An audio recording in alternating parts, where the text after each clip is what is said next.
my focus most recently has been around the fact that we have pretty poor coverage, particularly on the mobile side, Okay.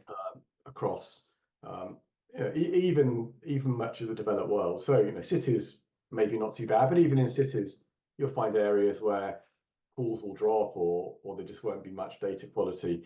Uh, Going into rural areas, it can be pretty terrible across multiple countries.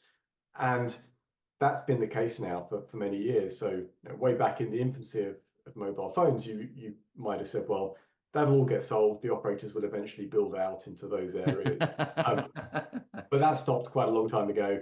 They aren't really building out into new areas unless there's some government incentive to do so. And that happens. You've got in the US, you've got quite a few schemes where government will give money for more deployment, but there's still a long way to go.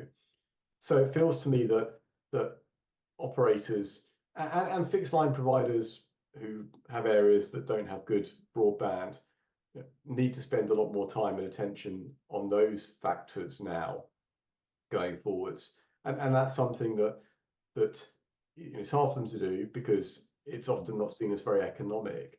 So effectively, they need to start thinking, more broadly around what's their role going forwards, and to what extent should they be funded more by subsidy or universal service payments or other things. So I think it's effectively they need to start thinking, more broadly around what's their role going forwards, and to what extent should they be funded more by subsidy or universal service payments or other things. So I think it's focusing around a different future that might be a bit less driven purely by the market and a bit more by subsidies or by other kinds of pressures. And that feels to me like a kind of a change that might happen over the next 5 to 10 years.